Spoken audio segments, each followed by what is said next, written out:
Donc en fait ici on a des légumes en conservation.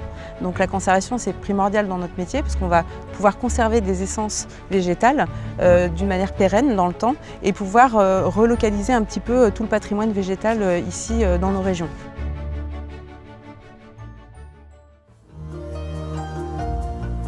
L'élément déclencheur, ça a été le stage de fin de 3e, découverte que j'ai fait avec un membre de ma famille qui travaille dans cette filière. En fait, beaucoup de membres de ma famille sont agriculteurs ou arboriculteurs, mais je pense que c'est pas nécessaire pour apprécier ce métier. J'ai toujours aimé être dehors, travailler, jardiner, tailler des plantes, et c'est ce qui m'a convaincu de m'orienter vers cette branche. Pour être chef d'équipe en paysage, il faut avoir minimum un bac pro et idéalement un BTS en aménagement paysager. J'ai trouvé facilement un stage en envoyant CV et lettre de motivation. C'est un secteur où il y a beaucoup de demandes.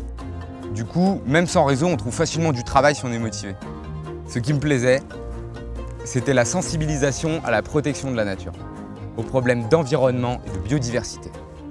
Et c'est hyper intéressant d'entretenir un jardin ou un espace vert en tenant compte de l'environnement. Alors Paul, tu vois, ce qui est primordial dans notre métier, pas que dans le potager, mais tu verras même sur les autres sites, parce qu'avec Rémi et Paul, tu vas entretenir un site de 30 hectares, c'est l'entretien sans produits chimiques. Aujourd'hui, ce site-là est entretenu de manière totalement écologique, c'est-à-dire qu'on va utiliser des produits naturels. Il faut savoir s'adapter à chaque entreprise. Il peut y avoir de légers décalages entre la théorie et le terrain. Il faut savoir gérer les imprévus et être confronté aux anciens du métier, alors qu'on est débutant. Mais bon, ce sont les défis qui sont stimulants. Mais le grand plaisir, c'est d'entretenir des espaces qui s'intègrent avec leur environnement. Quand on arrive à bien prendre en compte la préservation de la biodiversité, c'est super valorisant. Et ça se voit tout de suite dans les retours des clients et les responsables de l'entreprise. Et ce qui est génial, c'est que c'est toujours différent, il y a toujours de la découverte.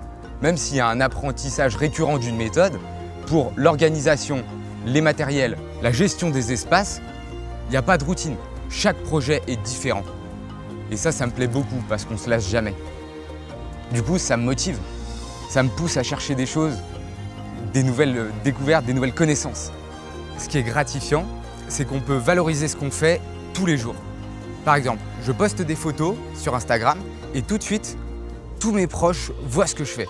Le développement durable, mais aussi rendre des espaces beaux et agréables. Et ça me plaît parce que c'est concret, c'est réel. Et en fait, le principe dans le jardin, dans nos métiers aujourd'hui, c'est de recycler un maximum en fait et de pouvoir un petit peu réutiliser ce que nous offre la nature. J'ai eu des relations très enrichissantes avec les professionnels que j'ai rencontrés. Ils m'ont beaucoup appris, c'est un métier d'expérience et c'est précieux de pouvoir échanger avec eux. Le métier de paysagiste, c'est aussi les traditionnelles prestations de tonte, de taille, de ramassage de feuilles. Quand j'y réfléchis, je pense que j'ai fait le bon choix. C'est un métier qui me plaît, dans lequel je m'épanouis, bon, même si on reste dépendant des conditions météo. Ça m'a donné confiance en moi, ça m'a permis de progresser. Je me projette facilement avec plus de responsabilités dans une entreprise, voire, pourquoi pas, monter ma propre boîte.